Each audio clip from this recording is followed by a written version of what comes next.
Hey guys, it's Mr. Smith. This video is for my ELL Level 2 class, and today the reading is going to be called Identifying the Layout. So hopefully everybody's doing okay. We're glad that you guys have been coming in and picking up the worksheet packets. Mr. Davis and I are excited about that, and we hopefully we'll be back in school in a few weeks. I don't know if we'll continue for the rest of the school year or not, but if not, we'll just keep learning from home. So get out your worksheets and let's get started. Alright guys, this is what the worksheet packet for this one looks like. Identifying the layout. So the layout is how a piece of writing is laid out so that we can read it and identify certain things.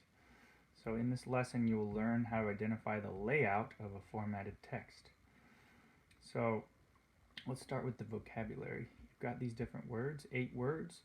Look them up in your dictionaries and match them with the right definition. That's the first thing. The next thing is the reading. Okay, get your worksheets ready and read along with me. The layout of a text is the organization of the information on a page. Examples of formatted texts include diagrams, maps, tables, notices, lists, and graphs. When reading a formatted text, you may not need all of the information on the page. The format makes it easy to quickly find what you need. There are different things to look for in formatted texts. Many types of layouts have headings. These are usually in a bold or large font. Lists have bullets. Each item has its own line. Tables have rows and columns. Information goes inside the cells below the headings. Diagrams and maps have labels.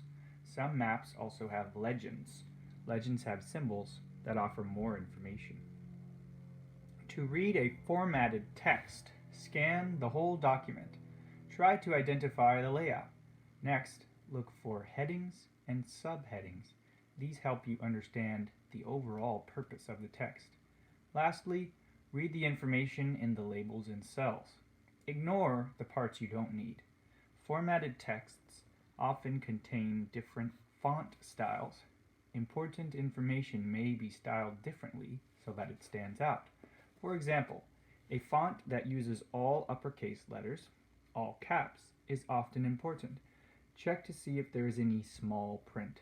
The small print, also called fine print, gives extra, often important information.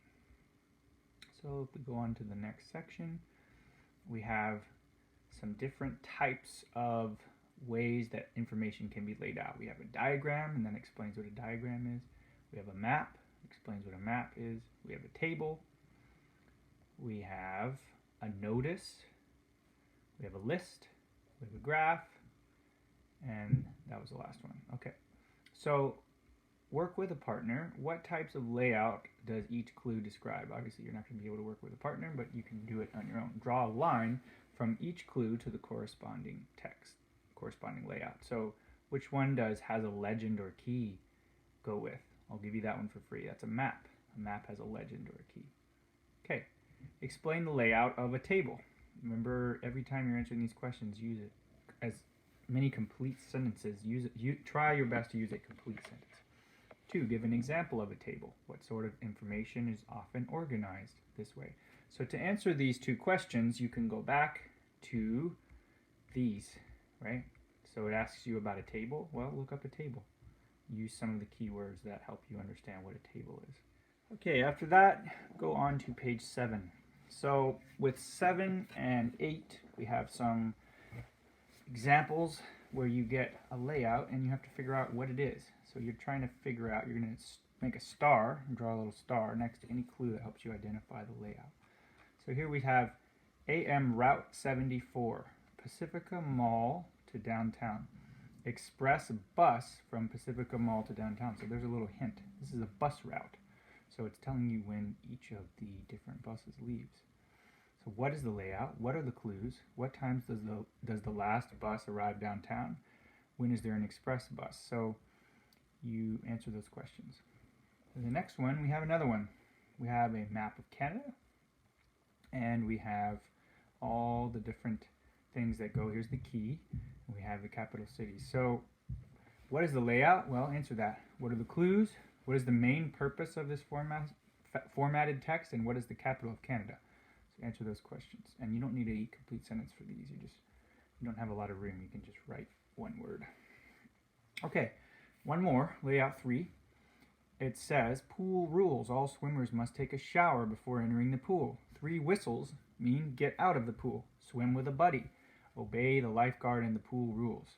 No running, no outdoor shoes, no glass, no gum, no food or drink, no diving, no rough play. And then we have the pool hours and the maximum capacity. So answer these questions. What is the layout?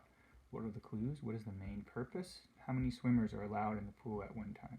Once again, you don't have a lot of room here, so you can just write one word little answers. And we have one more layout, I think. Is it the last one? No, we have 2 more. 3 more. Wow. Okay, never mind. 3 more. All right. So this one, sleepover camp. Parents, please allow children to do their own packing for camp. So then there's a bunch of items: clothing, t-shirts, hat, sweater, rain jacket, sleeping, pillow with pillowcase, sleeping bag, other, mess kit, toiletry items. So the question is, what is this information? What is it for? Answer these 4 questions.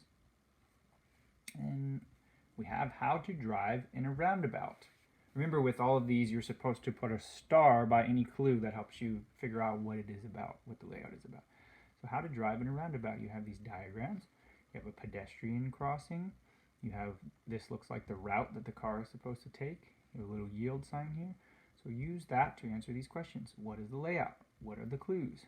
What is the main purpose of the formatted text? What should drivers do at a crosswalk in a roundabout? And just to make sure, yeah, this is the last one. Okay, layout 6, languages spoken at Riverside Heights. Estimated percentage of first language speakers in grade 10 in 2019. So you have 40% of people, their first language was Spanish, 25% their first language was English, and on to the other languages. So use that information to answer these questions. Whew, it's a lot, huh? Then go on to page 13. So in page 13, you're going to finish these sentences with the vocabulary from page 2. So let's go back to page 2.